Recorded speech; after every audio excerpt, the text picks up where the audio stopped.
یہ میرے نام کا چینل ہے، اسے سب اپنے اپنے گروپ میں ڈال دیجیے۔ السلام علیکم ورحمۃ اللہ وبرکاتہ۔ امید ہے کہ آپ تمام حضرات بخیر و عافیت ہوں گے۔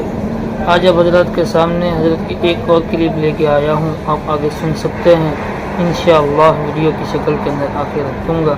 اللہ ہمیں عمل کی توفیق نصیب فرمائے، آمین۔ اس دنیا کے اندر فرما بردار کو جو نعمتیں ملتی ہیں وہ اللہ خوش ہو کر دیتا ہے، اور نافرمان کو جو نعمتیں ملتی ہیں وہ اللہ ناراض ہو کر دیتا ہے۔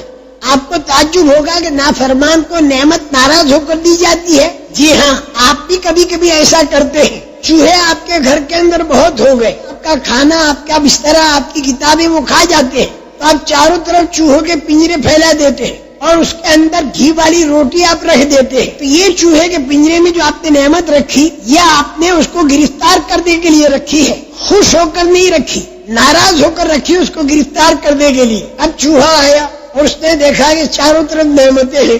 اب کوئی اس کو سمجھا دے کہ بھئی یہ نعمتیں دکھائی تو دے رہی ہیں، لیکن اس کے پیچھے بلائیں چھپی ہوئی ہے۔ پوچھتا کیا بلا ہے؟ نعمت تو دکھائی دے رہی ہے اور بلا دکھائی نہیں دیتی، کہ جب تو روٹی کا ٹکڑا یوں کھینچے گا تو تار ہٹے گا اور کھٹ کی آواز آئے گی اور تو اندر پھنس جائے گا، چاروں طرف دروازے تیرے نکلنے کے بند ہو جائیں گے۔ جیسے فرعون کے لیے چاروں طرف کے دروازے بند ہو گئے، جیسے قارون کے لیے چاروں طرف کے دروازے بند ہو گئے، جیسے ابو جہل کے جتھے کے لیے، اور جیسے قبیلے بنی غطفان کے لیے، اور جیسے قیصر اور کسریٰ کے لیے، اور آئندہ جا کر دجال کے لیے بھی چاروں طرف کے دروازے بند ہو جائیں گے، اور یاجوج ماجوج کے لیے بھی چاروں طرف کے دروازے بند ہو جائیں گے۔ تو اے چوہے، تیرے چاروں طرف کے دروازے بند ہو جائیں گے۔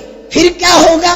پھر یہ ہوگا کہ صبح کے وقت میں لڑکے آئیں گے چھوٹے چھوٹے، اور صبح لا کر تجھے گھونپیں گے۔ عورتیں لائیں گی، پرائمس کا چولہا لائیں گی، اس کے اوپر گرم پانی کریں گی، تیرے اوپر ڈالیں گی، تھوڑی دیر میں تو مر جائے گا، تیرے کو باہر پھینکیں گے، بلی آئے گی اور کھائے گی۔ تب یہ چوہا کہتا اچھا میں اس کا ریسرچ کروں۔ اب وہ ریسرچ کرنے چلا اور تھوڑی دیر کے بعد آ کر کہنے لگا کہ نہ تو لڑکے ہیں، نہ سوا ہے، نہ پرائمس کا چولہا ہے، نہ عورتیں ہیں، نہ بلی ہے، میرے کو تو کچھ بھی دکھائی دیتا نہیں ہے۔ تم تو دیکھ بڑ قسم کے آدمی ہو، پرانے خیال کے، اونٹوں کے زمانے کی باتیں لا کر راکٹ کے زمانے میں ٹھوس رہے ہو، نہیں مانتے ہم۔ وہ اندر داخل ہو گیا اور جو اس نے سنا تھا وہ سارا ہو گیا۔ جب ہوا تو اب وہ کہتا میری سمجھ میں آئی بات، لیکن اب سمجھ میں آنا مفید نہیں۔ نافرمان کو نعمتیں دینا ایسا ہوگا جیسے چوہے کے پنجرے کی نعمت، اور فرما بردار کو اللہ اگر کوئی نعمت دے تو وہ ایسا ہوگا جیسے طوطے کے پنجرے کی نعمت۔ طوطے کے پنجرے میں نعمت دی جاتی ہے خوش ہو کر اور دل بہلایا جاتا ہے۔ اللہ پاک قرآن پاک میں نافرمان کی نعمت کے بارے میں خبر دیتے ہیں کہ ہم نے دروازے کھول دیے، اور فرما بردار کی نعمت کے بارے میں اللہ خبر دیتے ہیں کہ ہم نے برکتیں کھول دی۔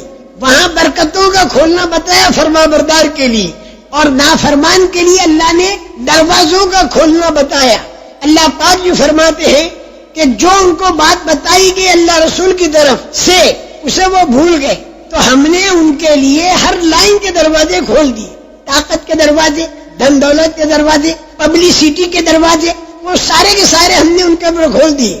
یہاں تک کہ جو نعمت ملی اس کے اوپر وہ اترانے لگے کہ دیکھو چاروں طرف کے ہمارے دروازے کھلے ہوئے، ہم اچانک اس کی پکڑ کرتے ہیں، یہاں تک کہ وہ حیران رہ جاتا ہے کہ ہوا کیا۔ لیکن فرما بردار کو جو نعمت دیتے ہیں اس کا نام اللہ تعالیٰ نے رکھا ہے برکات کا کھولنا۔ اگر بستیوں والے ایمان والے بن جائیں اور تقوی والے بن جائیں تو اللہ تعالیٰ یہ فرماتے ہیں کہ ہم ان کے لیے برکت کھولتے ہیں، آسمان سے بھی اور زمین سے بھی۔ میرے محترم دوستو، برکت کے اندر تین باتیں ہوتی ہیں۔ کبھی تو اللہ پاک آمدنی بڑھا دیتا ہے، اور کبھی اللہ پاک آمدنی نہیں بڑھاتا، آمدنی تو اتنی ہی رہتی ہے، لیکن اللہ تعالیٰ اس میں کام سارے بنا دیتا ہے۔ اور کبھی اللہ تعالیٰ ایسا بھی کرتا ہے کہ آمدنی تو ہوتی نہیں، لیکن اللہ اس کے کام دعا سے بنا دیتا ہے۔ یہ تین لائنیں برکت کی ہے۔ اگر آدمی ایمان والا اور تقوی والا بن جائے، اور سارے انبیاء کرام علیہ الصلوۃ والسلام کے قصے اسی کو بتا رہے ہیں